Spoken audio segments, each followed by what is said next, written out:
بسم اللہ الرحمن الرحیم الحمد للہ رب العالمین والصلاة والسلام علی النبی الکریم وعلى آلہ واصحابہ اجمعین ومن تبعہم بإحسان الی یوم الدین اما بعد۔ قابل قدر سامعین و ناظرین، السلام علیکم ورحمۃ اللہ وبرکاتہ۔ آج کا عنوان ہے مسلم لڑکیوں کے ارتداد کا ذمہ دار کون ہے؟ ہندوستان میں بسنے والے مسلمانوں کے کانوں میں یہ خبر روز پہنچتی ہے کہ فلاں مسلم لڑکی نے فلاں غیر مسلم لڑکے سے شادی کر لی،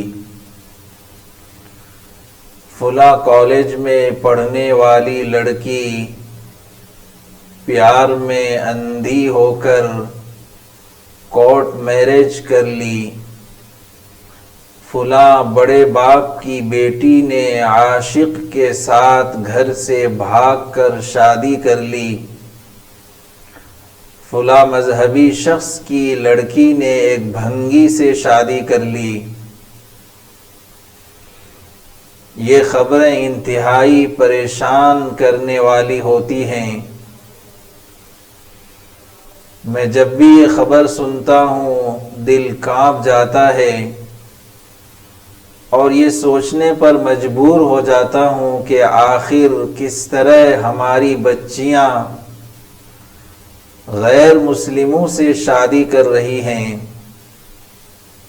آخر انہیں اسلام میں کیا خرابی نظر آتی ہے کہ وہ مذہب اسلام چھوڑ کر غیر مسلم بننے پر فخر کرتی ہیں؟ کیوں وہ ماں باپ سے بغاوت پر اتر آتی ہیں اور اسلام سے ہاتھ دھو بیٹھتی ہیں؟ اسلام نے عورتوں کو دیگر مذاہب کے مقابلے سب سے بہتر مقام دیا ہے،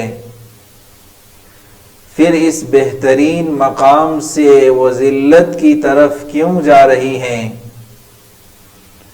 ملک کے ایک بڑے اخبار کی سروے رپورٹ کے مطابق گزشتہ 3 سالوں میں 40,000 سے زائد مسلم لڑکیوں نے غیر مسلموں سے شادی کی ہے۔ آپ کو بتاتے چلیں کہ یہ وہ واقعات ہیں جو درج کیے گئے ہیں۔ اس کے علاوہ ہزاروں کی تعداد ایسی ہو سکتی ہے جو درج نہیں ہوں گی۔ مسلمانان ہند کے لیے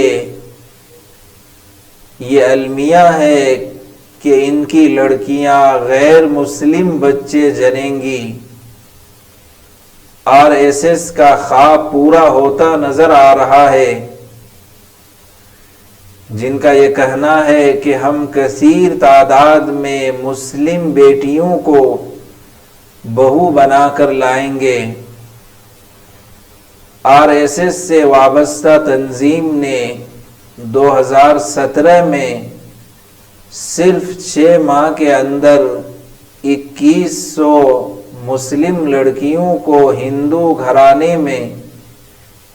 گھرانے کی بہو بنانے کا اعلان کیا تھا، لیکن آج جب ہم 3 سال بعد نظر دوڑاتے ہیں تو تقریباً 40,000 سے زائد ہماری بچیاں غیر مسلموں کے گھروں میں نظر آتی ہیں۔ آخر یہ سلسلہ کب تک چلے گا؟ مسلم تنظیمیں برائے نام اس معاملے میں کام کر رہی ہیں۔ ان کے بچانے کا منصوبہ RSS کے بہو بنانے کے منصوبے سے کمزور ہے۔ RSS اپنے مشن میں کامیاب ہے، جبکہ ہم اپنی بچیوں کو بچانے میں ناکام ہیں۔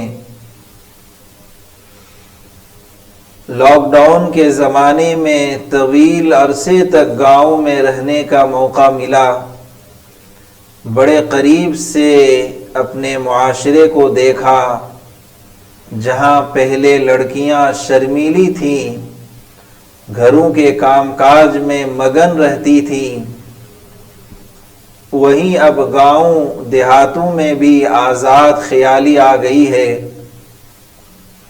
بڑی تعداد میں لڑکیاں اسکول کالج جاتی ہیں، چند ایک کو چھوڑ کر اکثر لڑکیوں کے لڑکوں کے ساتھ دوستانہ تعلقات ہیں۔ اس میں مسلم بھی ہیں، غیر مسلم بھی ہیں۔ یہ افسوسناک مقام ہے کہ ہماری لڑکیاں جاتی تو پڑھائی کرنے، لیکن پائی جاتی ہیں کہیں اور۔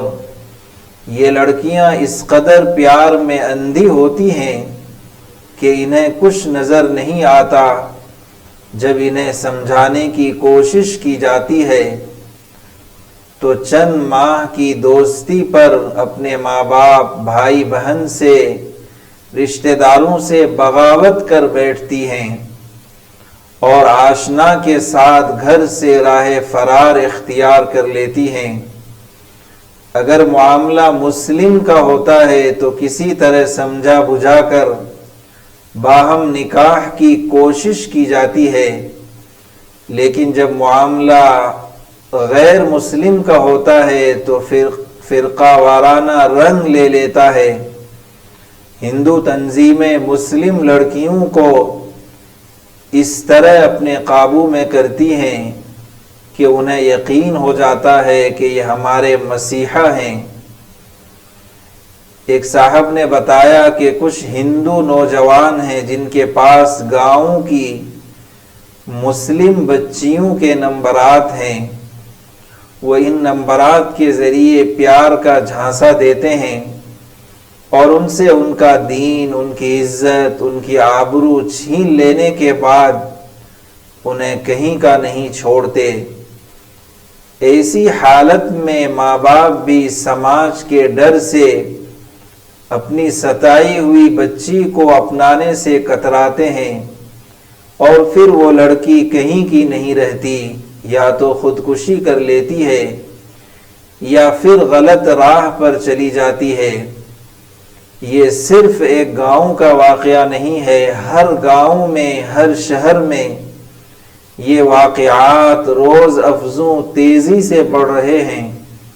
ان سب کا ذمہ دار آخر کون؟ ہم کہیں گے کہ ماں باپ۔ جی ہاں، پہلی ذمہ داری تو ماں باپ کی ہے، کیونکہ تربیت ایک ایسا زیور اور ایسا آلہ ہے جس کی موجودگی اور تکمیل کی صورت میں تیز اور تند طوفان بھی قدم میں لڑکھڑاہٹ پیدا کرنے سے عاجز اور قاصر ہوتے ہیں۔ تربیت کا تصور بنیادی دینی تعلیم کے بغیر ممکن نہیں ہے۔ یہ بات ذہن میں رہے کہ تربیت کا تصور بنیادی دینی تعلیم کے بغیر ممکن نہیں ہے۔ جب تک بنیادی تعلیمات جو مذہب اسلام اور اسلام کی حقانیت کو ان کی روح میں جاگزین نہ کر دیں، ان کے دل و دماغ میں نہ بٹھا دیں، کامیابی نہیں کہی جا سکتی۔ اگر بغور اپنے ماحول کا جائزہ لیا جائے تو یہ کھل کر واضح ہو جاتا ہے کہ جو دھن اور لگن ماں باپ اور سرپرست حضرات کو عصری علوم کی ہوتی ہے، وہ دینی علوم کی نہیں ہوتی ہے۔ ایسی تعلیم جو بچیوں کے لیے بے راہ روی، بے حیائی اور بد تہذیبی اور بد اخلاقی کا سبب بنے، اس سے لاکھ درجہ بہتر ہے کہ وہ جاہل اور ناآشنا رہیں۔ دور حاضر میں موبائل کا زہر، جب موبائل کا تعلق بچوں اور بچیوں سے ہو تو اسے زہر ہی کہا جائے گا، کیونکہ یہ ضرورت کے زمرے میں داخل نہیں ہے۔ اس موبائل نے گھر کی بہو بیٹیاں کیا ماؤں کے سر کھول دیے ہیں۔ بچیوں کی چھوٹی موٹی ضد پورا کرنے اور انہیں اپنے خاندان میں بلا وجہ قابل ظاہر کرنے کے شوق میں بعض ماں باپ ان کے ہاتھ میں موبائل تھما دیتے ہیں۔ موبائل ایسا زہر ہے جو صرف انسان ہی نہیں بلکہ انسانیت کے لیے بھی قاتل ثابت ہوتا ہے، زہر ثابت ہوتا ہے۔ انٹرنیٹ کی لامحدود دنیا انہیں باپردہ اور محفوظ گھرانے میں بھی بے حیائی اور بد اخلاقی کی اس تعلیم سے آشنائی فراہم کر دیتا ہے جو بد سے بدتر معاشرہ بھی سکھانے اور پڑھانے سے عاجز اور قاصر ہوتا ہے۔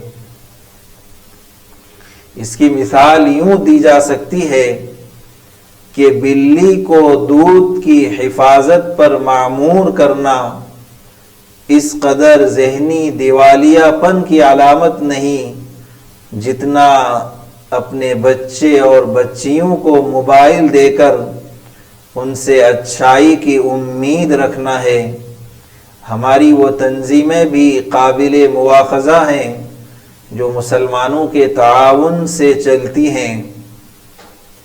تعاون کرنے والے مسلمان ان کا تعاون اس لیے کرتے ہیں کہ وہ لوگ مسلمانوں میں پھیلی بے راہ روی ان کے مسائل کو حل کرے۔ ہماری تنظیمیں کرتی ہیں لیکن طریقہ کار وہ نہیں ہوتا جو ہونا چاہیے۔ ہماری ایک بڑی خامی اور خرابی یہ ہے کہ ہم کام کم کرتے ہیں اور اخبار بازی اور نمائش کا ڈھنڈورا زیادہ پیٹتے ہیں۔ جس کام کو زمینی سطح پر انجام دینا ہے ہم اسے اخبارات کی سرخیوں میں بیان کر کے گوشے عافیت کو چلے جاتے ہیں۔ ہمارے پاس اس برائی کے روک تھام کے لیے نہ تو کوئی مستقل لائحہ عمل ہے اور نہ کوئی منصوبہ بندی ہے۔ پھر کیوں کر ہم اپنا دفاع کر سکتے ہیں؟ اس سمت میں ملک کی تمام مسلم تنظیموں کو سوچنے کی ضرورت ہے کہ آخر کس طرح ہم اپنی بچیوں کو کفر سے بچائیں۔ کسی کہنے والے شاعر نے کہا ہے، لگی ہے آگ تو آئیں گے گھر کئی زد میں، خدارا اس سمت قدم اٹھائیں اور اس بگڑتے ماحول کو اپنے مطابق سازگار بنائیں۔ اللہ ہم سب کا حامی اور ناصر ہے۔ آج امت مسلمہ کو جن مصائب اور نئے فتنوں کا سامنا کرنا پڑ رہا ہے وہ ناقابل بیان ہے۔ اسلام مخالف دشمنوں کے ناپاک عزائم اور فریب کاریوں کے جال میں سیدھے سادھے مسلمان اور مسلم خواتین شکار ہوتے ہوئے نظر آ رہے ہیں۔ مسلم خواتین کو ان کی آزادی کا خواب دکھا کر ایجوکیشن کے نام پر ان کے ایمان اور عقائد کا جنازہ نکالتے ہوئے نظر آ رہے ہیں۔ تعجب تو اس بات پر ہے کہ ہماری قوم کے صاحب عزت سمجھے جانے والے لوگ بھی ہوش کے ناخن لیے بغیر اپنی عزت کو برسرے بازار نیلام کرتے ہوئے نظر آتے ہیں۔ تاریخ کے اوراق پلٹ کر دیکھنے پر معلوم ہوتا ہے کہ زمانے جاہلیت میں عورت کی پیدائش کو شرم و عار کی بات سمجھی جاتی تھی۔ صرف یہی نہیں بلکہ نوبت یہاں تک پہنچ چکی تھی کہ زندہ درگور کر دیا جاتا تھا۔ اگر خدا نخواستہ کوئی عورت باقی رہ جاتی تو اس کے ساتھ ایسا رویہ اختیار کیا جاتا تھا جسے بیان نہیں کیا جا سکتا ہے۔ لیکن جیسے ہی اسلام آیا، اسلام کی تعلیمات آئی، تو اس نے عورتوں کو وہ مقام عطا فرمایا جو دنیا کی کسی عورت کو حاصل نہیں ہے۔ مگر افسوس، نہ ہم نے اب تک عورتوں کے حقوق ادا کیے اور نہ ہی ان کے حقوق کی یاد دہانی کی، نہ ہم نے اس پر عمل کیا، نہ اس بات پر چرچا ہوا۔ ارتداد کا یہ طوفان عالمگیر ہے۔ اللہ جل شانہ ہم سب کو اس فتنے سے بچائے۔ اللہ جل شانہ ہم سب کو دین کی صحیح سمجھ عطا فرمائے، کہنے سننے کو قبول فرمائے، کمی اور کوتاہیوں کو معاف فرمائے، دین اسلام کی خدمت اور انسانیت کی خدمت کے لیے ہم سب کو تا حیات قبول فرمائے۔ ربنا تقبل منا انك انت السميع العليم وتب علينا انك انت التواب الرحيم وصلى الله تعالى على خير خلقه محمد وعلى آله وأصحابه أجمعين برحمتك يا أرحم الراحمين والحمد لله رب العالمين۔